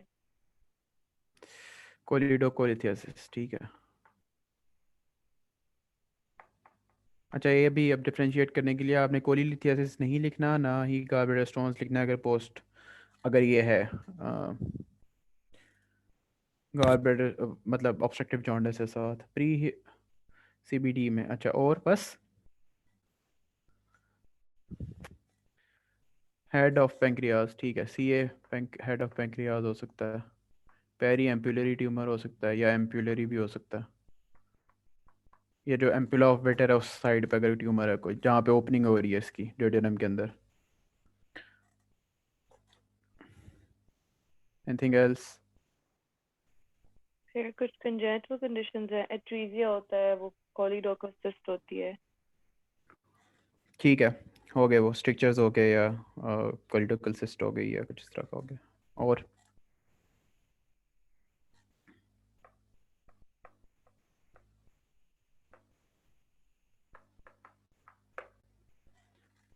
कोई ऐसी कंडीशन है कि गॉल ब्लैडर के अंदर स्टोन्स हों और ऑब्स्ट्रक्टिव जॉन्डिस हो जाए?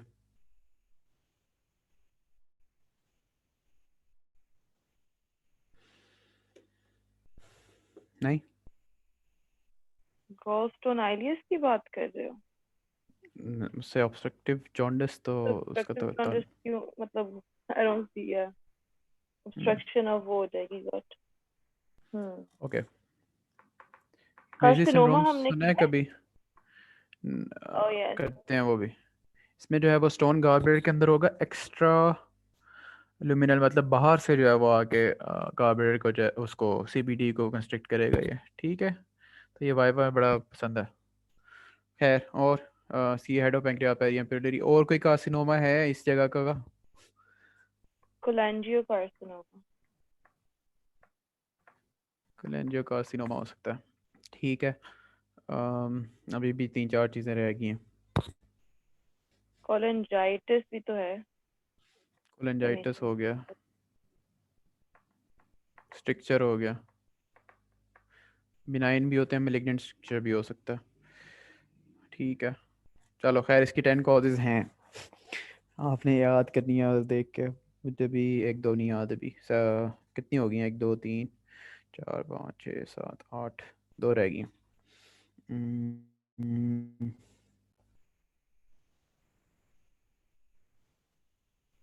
हाँ, ट्रॉमा, ट्रॉमेटिक स्ट्रक्चर्स या ट्रॉमा भी होता है। और बहरहाल ये आपके बनेंगे। और अच्छा, अब इन सारों को आपने डिफरेंशिएट करना है, आपका सारा आएगा तो ऑब्स्ट्रक्टिव जॉन्डिस के साथ ही, और इन सब में ही तकरीबन जो है वो पेन वगैरह और ये वो इस तरह के हाइपोकॉन्ड्रिया में ही हो रहा होगा। तो कैसे डिफरेंशिएट करोगे वो अभी हम देखते हैं। कोलिलिथियासिस में आपने 4F याद रखने हैं, एक 1 बाय 1 इनको पढ़ लेते हैं। कोलिलिथियासिस में ऑब्स्ट्रक्टिव जॉन्डिस नहीं होगा, लेकिन बारह उसके प्री डिस्पोजिंग अक्सर जो सिनेरियो में उन्होंने 4F कवर किए हुए होते हैं। 4F से क्या क्या बनता है? फैट, फर्टाइल, 40, फीमेल, ठीक है। ये इनमें जो है वो कॉमन होता है। उसके अलावा कोलेस्ट्रॉल स्टोन जो होते हैं वो ज़्यादा इनमें कॉमन होंगे। उसके अलावा पिगमेंट स्टोन्स भी बन सकते हैं। वो कब बनेंगे? जब पिगमेंट ब्लूबिन वगैरह जो है वो उसकी ज़्यादा जो है वो बन रहा है या स्क्रीट हो रहा है, ठीक है। उसमें भी फर्दर भी टाइप्स हैं। ब्लैक स्टोन्स हैं, उसमें सिर्फ ब्लूबिन होता है, ब्राउन होता है, उसमें जो है वो इन्फेक्शन के साथ रिलेटेड हैं वगैरह वगैरह, फॉरेन बॉडी स्टैंड पैरासाइट, ये वाले, ठीक है। हाँ, याद आ गया मुझे, पैरासिटिक इन्फेक्शन से हो सकता है ऑब्स्ट्रक्टिव जॉन्डिस। खैर, कॉन्सिक्वेंसेज ऑफ गॉल स्टोन्स क्या होते हैं? एसिम्टोमेटिक या तो रहे, या बिलियरी कोलिक पेन स्टार्ट हो जाए, ठीक है। कोलिसिस्टाइटिस हो सकता है, साथ एम्पायमा हो सकता है, बहुत इंपॉर्टेंट है ये आपने करने हैं। म्यूकोसील बन सकती है। एम्पायमा और म्यूकोसील में क्या फ़र्क होगा? खैर, माइक ओपन करना पड़ेगा आपको, डिस्कशन है इसमें और कुछ भी नहीं है, वरना मैं तो पढ़ा दूंगा ये फीचर हैं यूँ हैं, डायग्नोस नहीं होगा। एम्फाइमा में पस होगी और म्यूकोसील में म्यूकस। क्लिनिकल फीचर्स, हाँ, क्या फ़र्क होगा उनमें? एम्फाइमा में फीवर होगा और वो स्विंगिंग पायरेक्सिया के साथ प्रेजेंट करेगा। ठीक है, और म्यूकोसील में ऐसा कुछ नहीं होगा, ठीक है। परफोरेशन ऑफ कार्बोरेटर हो सकती है, क्या होगा परफोरेशन से?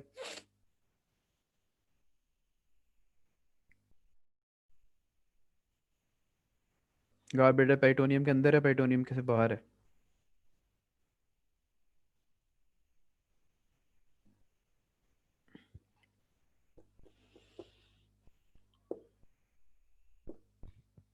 हाँ फरजीन, बाहर है या अंदर है? अच्छा, गैंग्रीन हो सकती है, कार्सिनोमा ऑफ गॉलब्लैडर का रिस्क भी इंक्रीज हो जाता है, ठीक है, और पेरिटोनाइटिस होगा परफोरेशन से, और क्या होना है। इन द बाइल डक्ट अगर जो है वो गॉल स्टोन्स है तो अभी बताया, ऑब्स्ट्रक्टिव जॉन्डिस होगा, कोलेंजाइटिस होगा, पेंक्रियाटाइटिस हो सकता है, कोलेंजियोकार्सिनोमा का रिस्क इंक्रीज हो जाएगा। इन द इंटेस्टाइन गॉलस्टोन आइलियस, आइलियस कैसे होता है, सीबीडी जो में स्टोन होते हैं वो आहिस्ता आहिस्ता जो है वो इरोड करते हैं सीबीडी को, फिर डेडनम की वॉल को इरोड करते हैं, वहाँ पे जाते हैं और पैरालिसिस हो जाता है उसका, आइलियस का, या इंटेस्टाइनल ऑब्स्ट्रक्शन कॉज कर सकते हैं ये, ठीक है। एसिम्टोमेटिक भी होते हैं। खैर, इंडिकेशन ऑफ कोलिसिस्टेक्टमी क्या है? एसिम्टोमेटिक गॉल स्टोन्स में आपको याद करनी पड़ेंगी, diabetes mellitus, haemolytic anaemia, young patients हैं बहुत early, family history of gallbladder cancer है, एक्रोमेगैलिक पेशेंट्स हैं, porcelain gallbladder, porcelain gallbladder itself जो है वो प्री मलिग्नेंट कह लो उसको, या रिस्क ऑफ गॉलब्लैडर कार्सिनोमा का रिस्क इंक्रीज कर देता है ये, ठीक है। और किसी और रीज़न से आप लेप्रोटमी कर रहे थे एंड गॉल स्टोन्स आपको मिल गए, तब आप कर सकते हो, और पेशेंट उसको, उसकी कंडीशन भी गुड हो, और या फिर बैरियाट्रिक सर्जरी या वेट रिडक्शन सर्जरीज जो होती हैं अगर वो परफॉर्म हो रही हैं तो उनके बीच भी आप कोलिसिस्टेक्टमी जो है वो कर सकते हो एसिम्टोमेटिक, ठीक है। गॉल स्टोन्स के लिए कब करोगे? उसके अलावा कोलिसिस्टाइटिस, कोलिसिस्टाइटिस में क्या होगा एडिशनल? अगर स्टोन्स है ना सिर्फ, तो कॉली की पेन होगा, ठीक है, और बस यही होगा, कॉली की पेन होगा, टेंडरनेस होगी, ये 4 फीचर्स पूरे हो रहे होंगे। साथ अगर कोलिसिस्टाइटिस डेवलप हो जाएगा तो क्या होगा additional? Nausea, anorexia, vomiting, fever, क्योंकि इन्फ्लेमेशन होगी ना अब। ये वाले फीचर्स डेवलप हो जाएंगे, ठीक है, फीवर, नोजिया, वॉमिटिंग, ये वाली, ठीक है। अभी भी जॉन्डिस जो है वो ऑब्स्ट्रक्टिव जॉन्डिस जो टिपिकल होता है, deep jaundice, clay coloured stool वगैरह वगैरह, वो अभी तक डेवलप नहीं हुआ, हो सकता है थोड़ा बहुत एक कैलकुलस, सॉरी कैलकुलस कोलिस्टाइटिस में हो जाए। साइंस कौन से होंगे? गार्डनिंग, गार्डिंग साइन होगा, यानी पेशेंट की ये एब्डोमिनल जो वॉल है, इंटीरियर एब्डोमिनल वॉल, उसको वो थोड़ा सा क्या कहेंगे उसको, कांटेक्ट कर लेगा, ठीक है, पेन की वजह से। मर्फी साइन है, मर्फी साइन में क्या होगा, पेशेंट के जब आप थंब प्रेस करोगे during inspiration mid clavicular line पे, राइट साइड पे, तो इंस्पिरेशन उसकी जो है वो सीज कर लेगा उसको, है ना, ऐसे ही है ना, हाँ, ठीक है। उसके अलावा hyperaesthesia of skin below the scapula है, बहुत साइन है, इतना नहीं आता, बाकी मर्फी साइन और गार्डिंग और ये बाकी चीज़ें जो बताई हैं ये आएंगी आपके। इन्वेस्टिगेशन सिंपल है, ल्यूकोसाइटोसिस होगा, अल्ट्रासोनोग्राफी पे फीचर्स आपने याद करने हैं, क्या क्या फीचर्स होंगे अल्ट्रासोनोग्राफी पे? थिक वॉल होगी उसकी, गॉलब्लैडर की, स्टोन नजर आएंगे अल्ट्रासाउंड पे? हाँ जी, नजर आ सकते हैं। स्टोन नजर आएंगे, ठीक है। उसके अलावा इन्फ्लेमेशन के जो फ्लूइड हुआ है कोलिसिस्टिक फ्लूइड वो होगा, ठीक है। उसके अलावा मर्फी सोनोग्राफिक मर्फी साइन, ये भी बड़ा साइन, जो सोनोग्राफिक प्रोब रखेगा वो तो इंस्पिरेशन जो है वो रुक जाएगी, ठीक है। पहले आप हाथ रख रहे थे, अब सोनोग्राफिक जो प्रोब होता है अल्ट्रासाउंड का वो रख रहे हो। HIDA scan, radionuclide scan जैसे बाकी जगह पे अवेलेबल है, यहाँ पे भी hepatobiliary imino diacetic acid scan, ठीक है, ये आप करवा सकते हो। 24 आवर्स में कितनी अब्जॉर्प्शन हो रही है ये देखोगे, और सीटी स्कैन भी करवा सकते हो। इसमें से बेस्ट इनिशियल टेस्ट कौन सा है?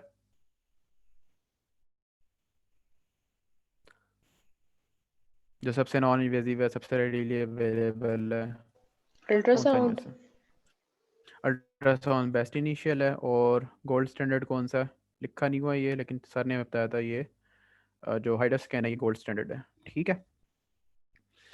अच्छा, इसके बाद हो क्या सकता है एक्यूट कोलिस्टाइटिस से? या तो ठीक हो जाएगा रेजोल्यूशन, या पस बन जाएगी इम्पाइमा, या सीरस फ्लूइड बन जाएगा मेकोसील, या गैंग्रीन हो जाएगा, या परफोरेशन हो जाएगी इसमें, ठीक है। तो ये इसके बाद कोलिस्टाइटिस के क्या फेट क्या होगी उसकी, स्क्वेले क्या होंगे, वो है। ट्रीटमेंट क्या होता है?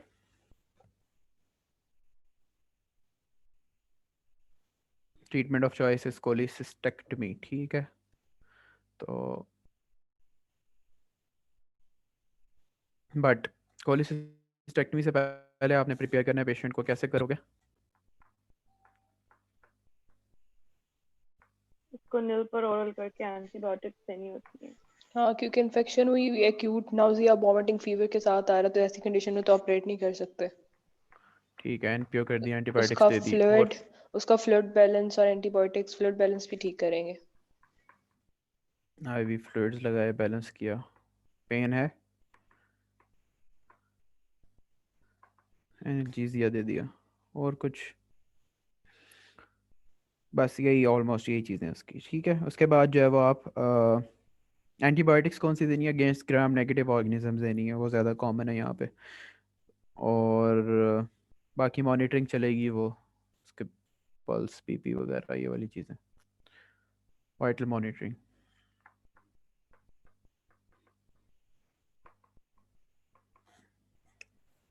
फिर डिफरेंट टाइप्स हैं कि डिफरेंट टाइम की बेसिस पे अर्ली कोलिसिस्टेक्टमी आप कर सकते हो।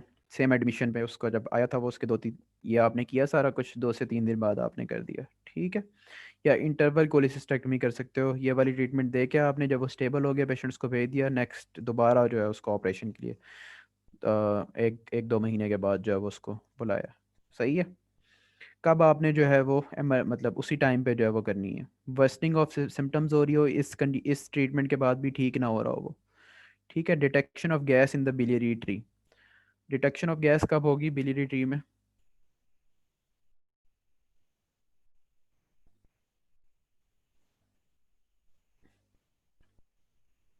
जब कोई परफोरेशन हो जाए। हम्म, मुझे भी ये लग रहा है परफोरेशन की वजह से होगी है, ठीक है।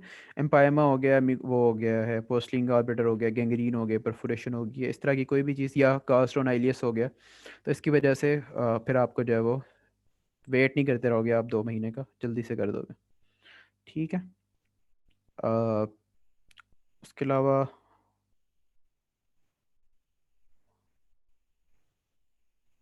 अर्ली कोलिसिस्टेक्टमी के पॉजिटिव पॉइंट्स क्या हैं? कि कंजर्वेटिव ट्रीटमेंट वैसे भी फेल हो जाता है काफ़ी पेशेंट्स में, दोबारा उसको अटैक ना हो जाए 6 to 10 वीक्स का जो इंटरवल आप दे रहे हो उसके अंदर, ठीक है। पेशेंट जो है वो डिस्चार्ज के बाद दोबारा आते ही नहीं, और सीरियसली इल होते हैं, कोमॉर्बिड कंडीशंस होती है उनके अंदर, पोलिस परक्यूटेनियस कोलिसिस्टोस्टमी भी कर सकते हैं। उसमें क्या होगा, परक्यूटेनियस आप एक नीडल डाल के उससे जो है वो गॉल ब्लैडर के अंदर जो भी चीज़ पड़ी हुई है वो आप निकाल लोगे, ठीक है। और जब वो ठीक हो जाएंगे, मतलब कंडीशन उनकी बेटर हो जाएगी, तो बाद में आप कोलिसिस्टेक्टमी कर दो उसकी, परक्यूटेनियस कोलिसिस्टोस्टमी। ओल्ड या कोमॉर्बिड कंडीशन या इस तरह के कुछ है उनको, तो कोलिसिस्टेक्टमी इसका प्रोसीजर आपने करना है। इसकी जो अप्लाइड एनाटमी है, कैलस ट्रायंगल वगैरह, ये भी आपके काफ़ी दफ़ा पूछी जाती है। बहरहाल कोलिस्टेक्टमी में क्या है, 2 टाइप्स हैं, लैब कोलिस्टेक्टमी और ओपन कोलिस्टेक्टमी है। लैब में तो आपको पता है कि नीमोपेरिटोनियम प्रोड्यूस करने के कितने मेथड हैं और कैसे होती है, याद है किसी को, पिछले वालों को जिन्होंने पिछली दफ़ा पढ़ा था? 2 टेक्निक्स होती हैं शायद। कौन कौन सी? ओपन और क्लोज ही कहते हैं उनको। हम्म अब डिटेल्स नहीं याद। CO2 यूज होता है। ठीक है, CO, या तो एमसीक्यू आया था कल।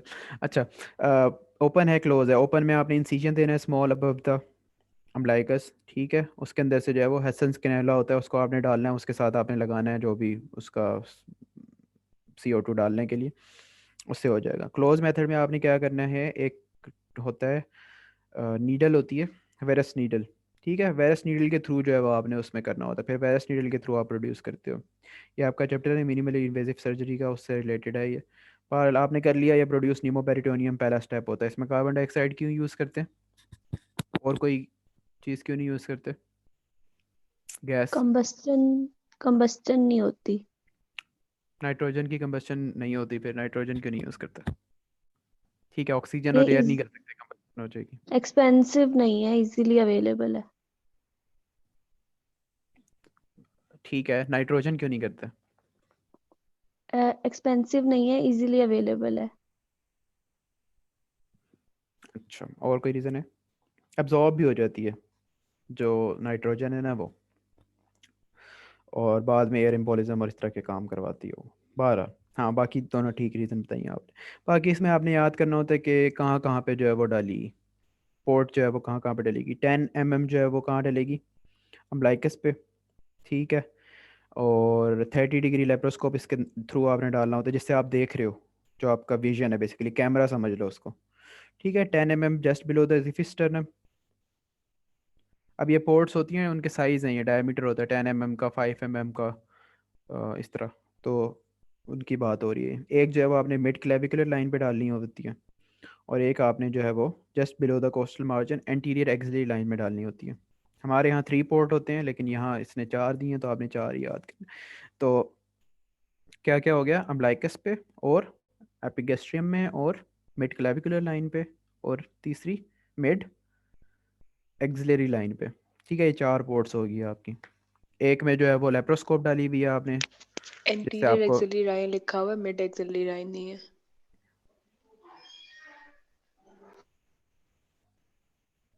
हम्म, ठीक है, मिड एंटीरियर एक्सिलरी लाइन, ठीक है। करेक्शन कर लो इसको। और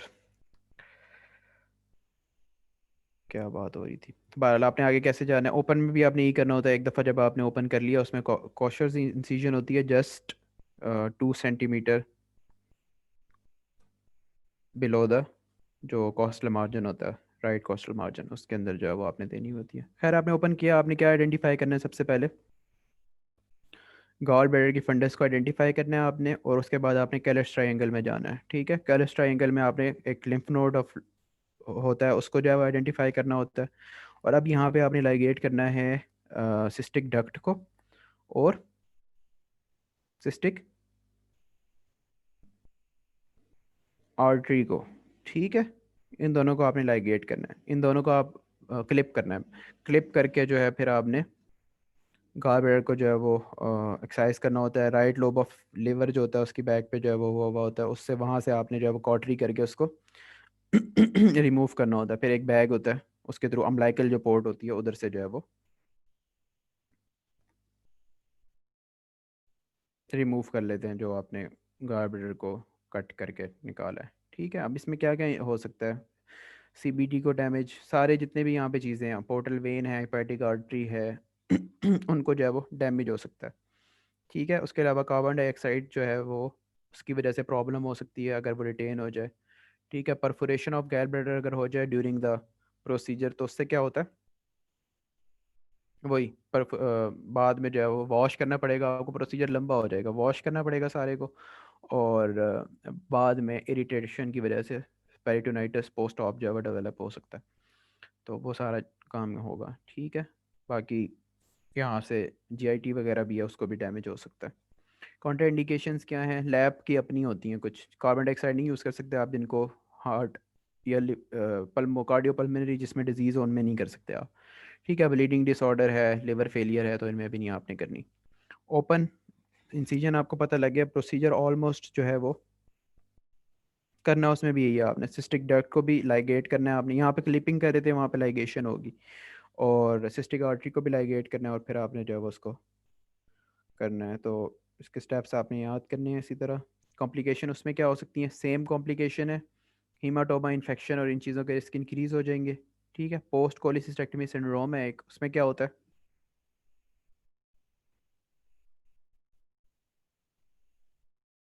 जो सिम्टम्स थे ना उसके, कोलिसिस कोली जो भी इसको हुआ हुआ था, कोलिसिस्टाइटिस या वगैरह, तो वो सिम्टम्स उसके रिजॉल्व नहीं होते आफ्टर कोलिसिस्टेक्टमी। तो उसमें क्या वजह हो सकती है कि रिजॉल्व नहीं हो रहे, आपने सही तरह जो है वो सारे स्टोन्स रिमूव नहीं किए थे, रिमूव नहीं और किए। बताओ। इंजरीज कर दी उल्टा, और इसको इंजरीज कर दी बाइल डक्ट में, जब इंस्ट्रूमेंटेशन की वजह से और इंजरीज होगी, उसकी वजह से ठीक है, इंजरीज की वजह से स्टेनोसिस होगी। ठीक है, तो आपने इसमें फिर क्या करना है, वही वाली जो पहले इन्वेस्टिगेशंस की थी डायग्नोसिस के वक्त, वो सारी आपको दोबारा करनी पड़ेंगी। ठीक है, उसके अलावा ईआरसीपी कर सकते हो आप। ईआरसीपी का अब ये, हाँ चलो, एमआरसीपी और ईआरसीपी में क्या फ़र्क है? ईआरसीपी इन्वेसिव होता है और एमआरसीपी नॉन इन्वेसिव। ठीक है, मैग्नेटिक रेजोनेंस कोलेंजियोपेंक्रियोग्राफी और एंडोस्कोपिक रिट्रोग्रेड कोलेंजियो पेंक्रियाटोग्राफी है ना। तो इसमें एक तो ये हो गया, दूसरा एमआरसीपी सिर्फ ये नॉन इन्वेजिव, ये इन्वेजिव। हाँ, ईसीपी जो है वो डायग्नोस्टिक और थेराप्यूटिक बोथ होता है, ये सिर्फ डायग्नोस्टिक होता है। क्या थेराप्यूटिक कर सकते हो इससे आप? मतलब ट्रीटमेंट भी कर सकते हैं, डायग्नोसिस भी कर सकते हैं। ऐसी क्या चीज़ है जिसका आप ट्रीटमेंट कर सकते हो ईआरसीपी के थ्रू? स्टोन्स रिमूव कर सकते हैं। स्टोन्स रिमूव कर सकते हैं, ठीक है। और डायलेशन कर वैसे सकते हैं, स्ट्रक्चर हो वहाँ पे। स्ट्रक्चर की डायलिटेशन कर सकते हैं ऐसे। ईआरसी में बेसिकली होता है कि आप एंडोस्कोप लेके आप डालते हो उसका, और ऊपर से आएगा वो एसोफेगस, स्टमक, ड्यूडेनम के सेकंड पार्ट में आ गया, एम्पुला से अंदर रिट्रोग्रेड चला गया ऊपर, सीबीडी उसमें कौन सी डक्ट होती है, कॉमन वाइल डक्ट ही होती है ना, पहले कॉमन वाइल डक्ट में चला जाएगा वो पैंक्रियाटिक और वो उस साइड पे। ठीक है, यहाँ पे कोई पेरी एम्पिलरी ट्यूमर है तो उसकी बायोप्सी भी ले सकता है, ब्रश बायोप्सी उसको कहते हैं, वो ले सकता है ये। अंदर अगर कोई स्टोन है तो स्टोन निकाल लेगा, कोई स्ट्रक्चर है तो स्ट्रक्चर को डायलेट कर सकते हो। उसके अलावा ना स्टेंटिंग होती है एक, उसका मुझे नेम तो नहीं याद, एक स्टेंट डलता है इधर स्ट्रक्चर के बाद या उसके स्टोन रिमूवल के बाद, तो वो स्टेंट भी आप जो है वो ईआरसीपी के थ्रू प्लेस कर सकते हो इसके अंदर, कि दोबारा से स्ट्रक्चर ना बने या दोबारा से कुछ मसला ना हो इसमें। तो ये सब थेरेप्यूटिक प्रोसीजर आप कर सकते हो। डायग्नोस्टिक बायोप्सी कर सकते हो, आप देख सकते हो कोई ट्यूमर है, अगर पेरी एम्पिलरी या एम्पिलरी रीजन में कोई स्ट्रक्चर है वो देख लिया आपने, ये सारा कुछ कर सकते हो। एमआरसीपी में कंट्रास्ट देने की ज़रूरत नहीं होती, जो बाइल होता है वो खुद ही कंट्रास्ट के तौर पे एक्ट कर रहा होता है, तो कंट्रास्ट की ज़रूरत नहीं है इधर, ये इसका फ़ायदा है यहाँ पे। और ईआरसीपी के नुकसानात क्या हैं, डिसएडवांटेजेस क्या हैं? पैंक्रियाटाइटिस हो जाता पैंक्रियाटाइटिस ज़रूर याद रखना है आपने, एक्यूट पैंक्रियाटाइटिस में जो एक कॉज है बहुत इंपॉर्टेंट, वो ईआरसीपी है। और बाकी तो है ही, इसके जहाँ जहाँ से गुजर है वहाँ वहाँ सब चीज़ें ये डैमेज कर सकता है। ठीक है, और एंडोस्कोपी के अपने जो प्रॉब्लम होते हैं वो सारे। हम्म, भाई यही मोटी मोटी यही बातें हैं इसकी। अच्छा, क्रोनिक कोलिसिस्टाइटिस आपने कभी भी नहीं लिखना अपने डायग्नोसिस में, ठीक है, बस इतने काफ़ी है। एम्पायमा ऑफ गॉल ब्लैडर, ये हम डिस्कस कर चुके हैं कि अगर पेन हो, साथ टेम्परेचर हो जाए और टेंडरनेस हो तो एम्पायमा है। और अगर इस तरह का कुछ नहीं है आपके पास, सिर्फ जो है वो पेनलेस है, सिर्फ स्वेलिंग हुई भी है बस और कुछ नहीं है, तो वो म्यूकोसील होगी।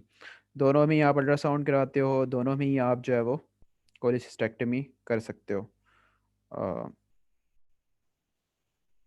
बाकी इसमें आई थिंक जो म्यूकोसील है इसके अंदर कार्सिनोमा का रिस्क भी होता है। हम्म, नहीं इसमें नहीं होता, पोस्लिन गॉल ब्लैडर जो है वो उसमें होता है सिर्फ।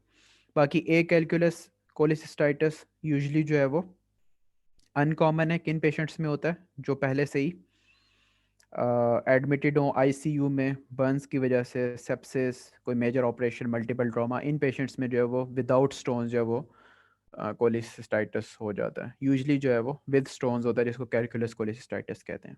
ठीक है, सारा कुछ वही है, आपने वही करवाना है। और कोलिसिस्टाइटिस जो कोलिसिस्टोस्टोमी जो है वो ट्रीटमेंट ऑफ चॉइस है। क्यों कोलिस्टेक्टमी क्यों नहीं कर रहे? क्योंकि स्टोन्स तो है ही नहीं, तो सिर्फ ड्रेन कर दें उसको, पीटीसी जिसको कहते हैं, परक्यूटेनियस ट्रांसकोलिसिस्टेक्टमी। तो पीटीसी करने जब स्टोन्स ही नहीं है तो उसको बस ड्रेन करके खत्म हो जाएगा काम। हम्म, लेकिन इसका रीज़न ये है कि वो सर्जरी उनकी हो भी नहीं सकती। एक पेशेंट आईसीयू में है, बर्न्स का पेशेंट है या सेप्सिस हुआ हुआ है उसको, या कोई ऑपरेशन के बाद है, तो उसकी आप दोबारा सर्जरी नहीं परफॉर्म कर सकते, इसलिए ये इसका वो होगा। ठीक है, बाकी और ये छोटी छोटी चीज़ें, हाँ कर्वाइजर लॉ बहुत इंपॉर्टेंट। कर्वाइजर लॉ क्या कहता है आपके पास? ये आपकी अक्सर चीज़ों को जो है वो क्लियर कर ही देगा। अगर आपके क्वेश्चन में दिया हुआ है ना गॉल ब्लैडर पाल्पेबल है तो वो, अच्छा क्या कहते हैं ये? कि अगर स्टोन है तो पैल्पेबल नहीं होगा गॉल ब्लैडर।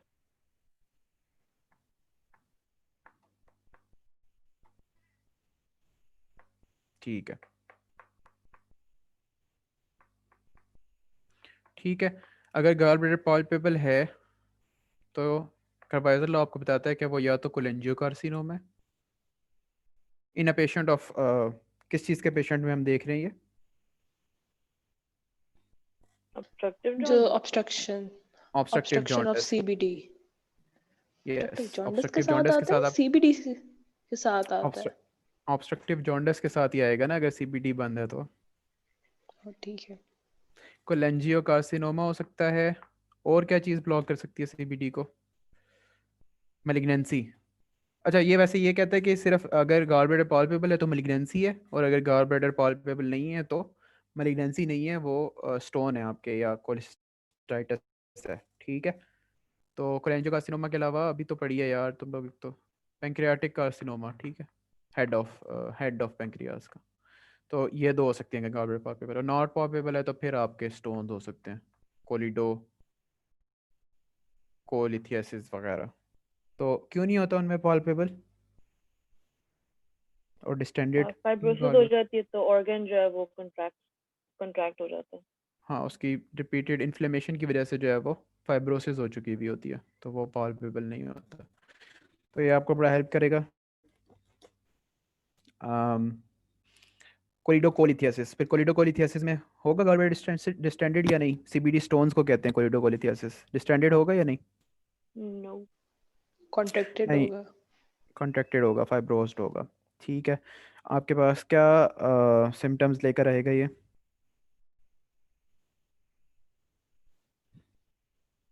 कोलिडोकोलिथियासिस के क्या सिम्टम्स होंगे? एक तो ऑब्स्ट्रक्टिव जॉन्डिस होगा, फिर ठीक डार्क है, वही clay coloured stool, dark urine, वो जो ऑब्स्ट्रक्टिव जॉन्डिस के फीचर्स हैं। ठीक है, क्ले कलर स्टूल होंगे, मिट्टी वाले होंगे, ठीक है, मतलब उनका हल्का हो जाएगा कलर। क्यों होता है हल्का? ब्लूरोबिन ने जाके स्टर्कोब्लिनोजन और पता नहीं यही होते हैं ना, ब्राउन जो कलर होता है उसका, वो यही दे रहे होते हैं, तो वो नहीं आ रहे, इस वजह से ब्राउन नहीं होगा, वो लेस ब्राउन या क्ले कलर्ड होगा, मिट्टी के कलर का होगा। और रीअब्जॉर्ब हो रहा है उधर से यूरिन में, तो वो डार्क यूरिन। और इसमें एक मुझे अब सही तरह याद नहीं है, एक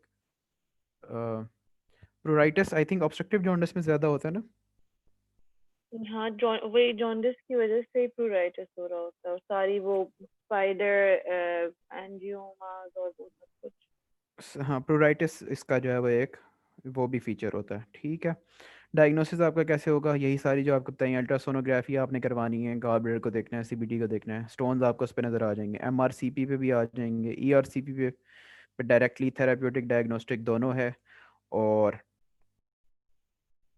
ब्लूरोबिन इंक्रीज होगा ऑब्स्ट्रक्टिव जॉन्डिस में, कौन सा, डायरेक्ट इनडायरेक्ट? डायरेक्ट। अनकॉन्जुगेटेड या क्यों? कॉन्जुगेटेड? कॉन्जुगेट तो हो गया ना, आगे से गुजर नहीं सक रहा, तो कॉन्जुगेटिंग एबिलिटी तो फुल है। ठीक है, वो रेज्ड होगा आपके पास। अल्कलाइन फॉस्फेटेज रेज्ड होगा। अल्कलाइन फॉस्फेटेज क्या शो करता है? जितनी भी ऑब्स्ट्रक्टिव लीजन्स है ना, उन्हीं के अंदर एएलपी रेज होता है। ठीक है, तो ये एएलपी आपने याद रखना है। इसके अलावा किसी चीज़ में रेज होता है एएलपी, जॉन्डिस लिवर के अलावा? कैंसर्स में रेज होता है। कौन से में? बोन्स। बोन में, हाँ, मेट्सो वो क्या है, बोन लविंग ट्यूमर जो होता है उसमें अगर बोन्स को इन्वॉल्व करा तो एआरपी रेज होता है उसमें। अच्छा, उसके बाद आप जो है वो कोलिटोकॉटमी कर सकते हो। ठीक है, ट्रीटमेंट में उसमें क्या होगा, टी ट्यूब आप डाल दोगे एक, जो इसका ड्रेन करोगे कॉमन बाइल डक्ट को, ठीक है, ओपन करके सीबीटी को ओपन करोगे, वहाँ से जो है वो स्टोन्स को आपने निकाल दिया, और एक टी ट्यूब जो है वो उसकी इंसर्शन करते हैं। ठीक है, टी ट्यूब में क्या 3 लिम्स होंगे ना, उसमें से 2 लिम्स जो हैं वो सीबीटी में रहेंगे, और एक लिम कहाँ पे होगा?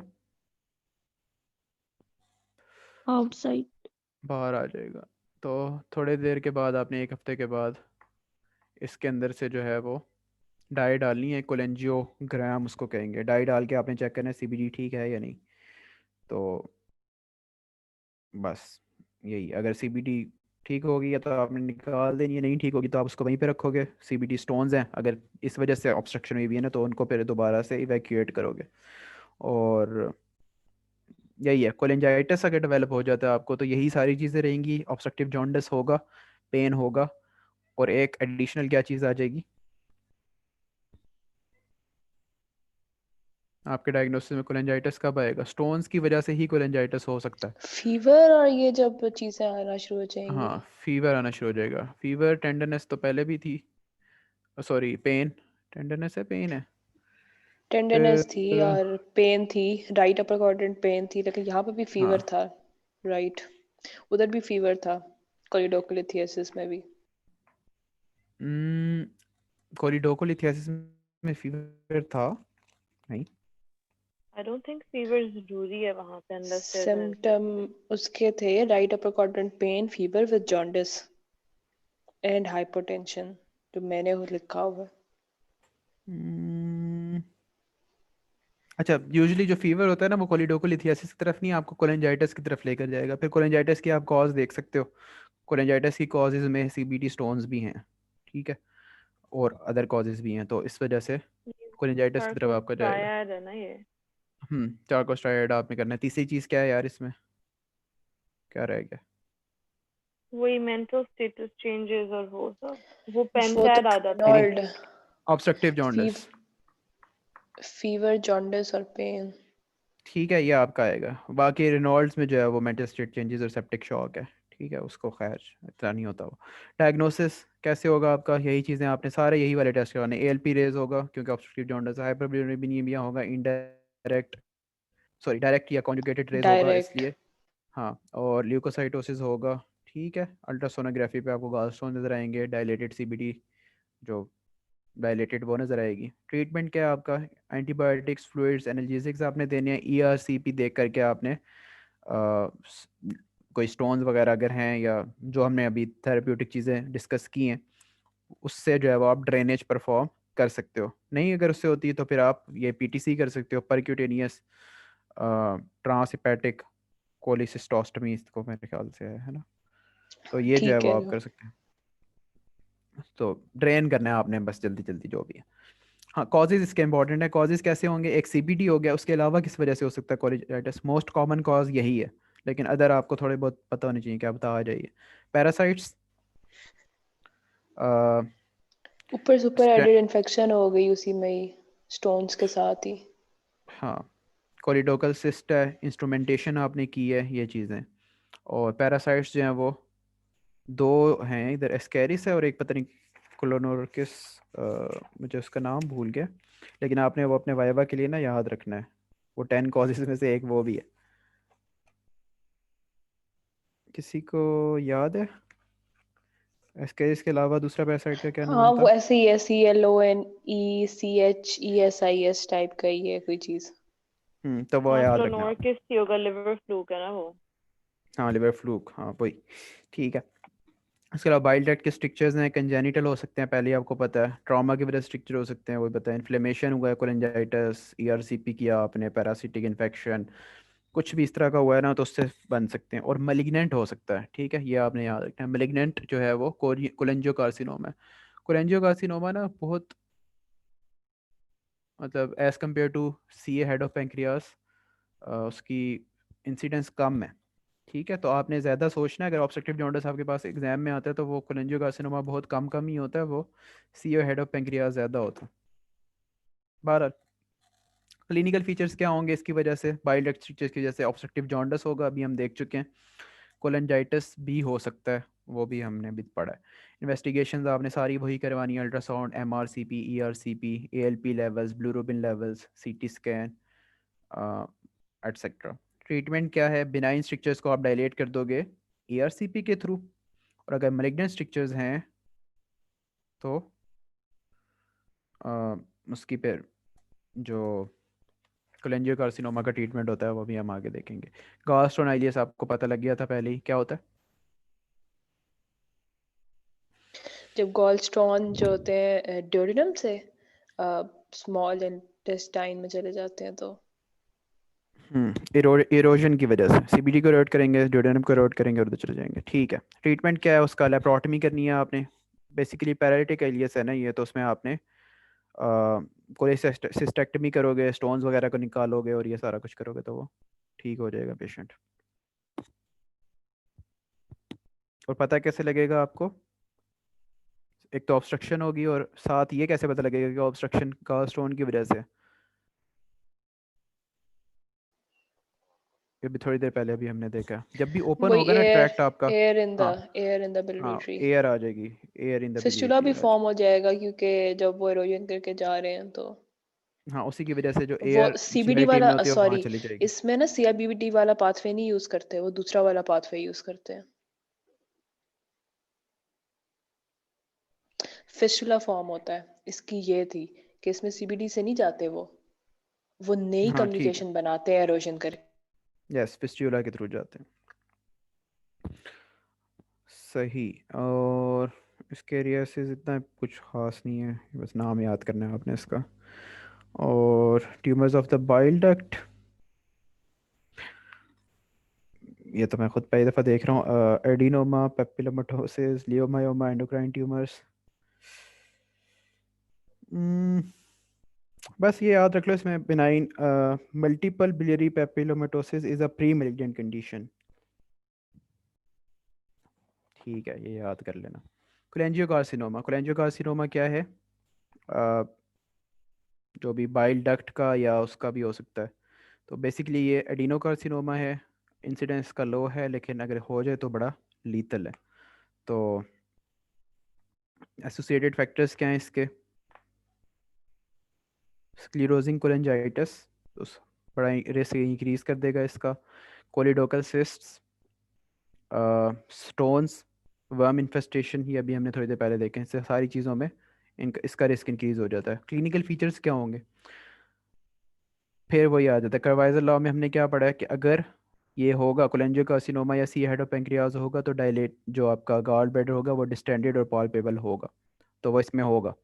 उसके अलावा वेट लॉस हर जगह होता है, एनोरेक्सिया, कैकेक्सिया, ये सारी चीज़ें होती हैं। और ऑब्स्ट्रक्टिव जॉन्डिस भी होगा, क्योंकि कर्वाइजर लॉ अप्लाई उसी पे होता है कि ऑब्स्ट्रक्शन ऑफ सीबीडी है किसी वजह से। इन्वेस्टिगेशंस आप करवाओगे तो direct bilirubin increase, alkaline phosphatase increase, gamma glutamyl transferase increase, CA19 99, ये जो एवरेज होता है इसमें, इसका मार्कर है ये। और कहाँ पे यूज़ होता है CA99? ओवेरियन में वो तो CA125 है नहीं, yes it पेंक्रियाटिक में is यूज़ होता है लेकिन उसके लिए स्पेसिफिक नहीं है, सच है, इसके लिए कोलेंजियो के लिए स्पेसिफिक है। ओवेरियन की एक टाइप में 99 है, इसलिए इट्स नॉट दैट स्पेसिफिक। इसके लिए स्पेसिफिक है, आपने चेक किया? 99 किस में है ओवेरियन में? yes वो अगले दिन हमने पढ़ा था, टेबल में था। अच्छा अच्छा, ठीक ठीक ठीक, कहीं नहीं में। अच्छा, उसके अलावा सीटी स्कैन वही ट्राइफेजिक करवाते हो आप, उससे आपको पता लग जाएगा उसका स्प्रेड वगैरह तो नहीं है? एपिथेलियल जो ट्यूमर्स है ना और म्यूसिनस और इरोजन के उनमें है। ठीक है, तो ये ट्यूमर मार्कर्स आपने याद रखने हैं किस चीज़ के लिए क्या स्पेसिफिक है और कहाँ कहाँ पॉजिटिव होते हैं, ये एमसीक्यूज में काफ़ी आते हैं। MRCP, ERCP, अल्ट्रासाउंड कर लिया आपने। Classification of bile duct tumour इतना इंपॉर्टेंट नहीं है कोलेंजियोकार्सिनोमा एज कम्पेयर टू बाकी जो कार्सिनोमा है यहाँ पे, लेकिन चलो। टाइप 1 में क्या होता है? हाइपैटिक डक्ट तक होता है वो ट्यूमर। टाइप 2 में जो है वो बाइफर्केशन ऑफ हेपेटिक, जहाँ पे वो कॉमन हेपेटिक डक्ट बन रही होती है लेफ्ट और राइट मिलके, उधर हो सकता है। अगर लेफ्ट या राइट में चला गया तो 3A और 3B बन जाएगा, ठीक है। और अगर दोनों में चला गया तो 4। तो ये इसकी क्लासिफिकेशन है। बायोटिक ट्रीटमेंट क्या है? लोकल टाइप 1 और टाइप 2 जो है उनके अंदर आपने लोकल रिजेक्शन करनी होती है along with cholecystectomy, common bile duct, lymph nodes और रो एंड वाई हेपेटोजिनोस्टमी। टाइप 3 या 4 हैं तो उसमें आपने साथ लीवर भी निकालना होता है। यानी अगर सिर्फ को देख लेते हैं, ये आपकी ना राइट रोब ऑफ लिवर है फॉर एग्जांपल, चलो खैर, लिवर है ये। राइट लोब से राइट हेपेटिक डक्ट और लेफ्ट हेपेटिक डक्ट, ठीक है, आपका जो है वो कॉमन हेपेटिक डक्ट बन जाएगा। यहाँ से क्या किसके साथ मिल रहा होता है? सिस्टिक डक्ट, ठीक है। और कलर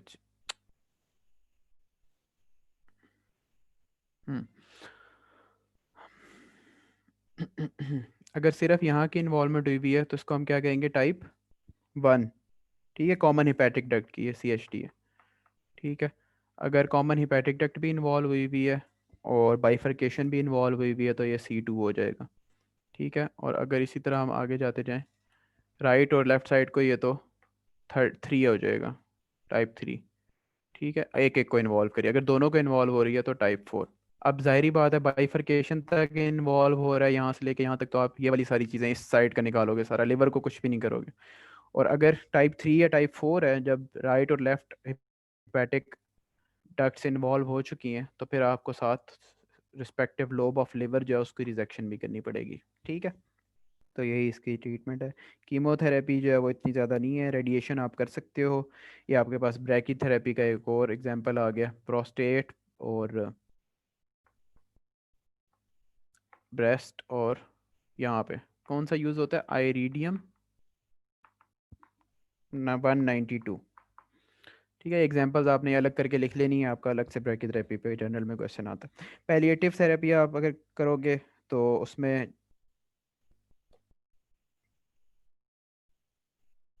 मतलब जिनमें रिजेक्शन आप नहीं कर सकते उनमें आपने करनी है, और सिम्टोमेटिक ट्रीटमेंट देना है, ठीक है।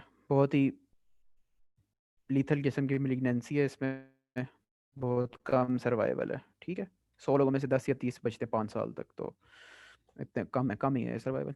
कार्सिनोमा ऑफ गॉल ब्लैडर हो सकता है, सेम फीचर्स होंगे सारे, ठीक है। गॉल ब्लैडर पाल्पेबल हो जाएगा आपका, जॉन्डस हो जाएगा, वेट लॉस हो जाएगा, CA 199 एलिवेटेड होगा, अल्ट्रासाउंड CT सारा कुछ उसी तरह होगा, ठीक है। स्टेजिंग है उसकी, फिर म्यूकोजा सब म्यूकोजा तक वही रहेगा जिस तरह बाकी जगह पे होता है। मस्कुलरस प्रोप्रिया में 2, सिरोजा में 3, आउटसाइड चला गया या लिवर को इन्वॉल्व करना शुरू कर दिया तो T4। इसमें एक स्पेसिफिक बात यह है कि लिवर के साथ ही पड़ा होता है ना ये,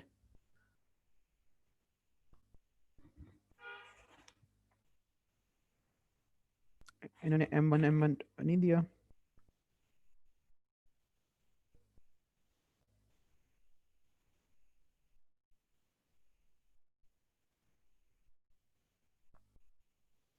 अच्छा, इसकी ना सरफेस जो होती है ना गॉल ब्लैडर की, वो लिवर के साथ कॉन्टीन्यूस ही होती है। तो जस्ट ये सिरोजा से जैसे ही बाहर निकलता है ना, लिवर को भी इन्वॉल्व कर लेता है ये, ठीक है। एडजस्टेंट, बिल्कुल एडजस्टेंट पड़ा होता है, तो M1 भी हो जाता है ये साथ के साथ ही। तो अगर इसको निकल गया ये सिरोजा से बाहर तो इसका ट्रीटमेंट फुल चेंज हो जाएगा, पैलिएटिव हो जाएगा।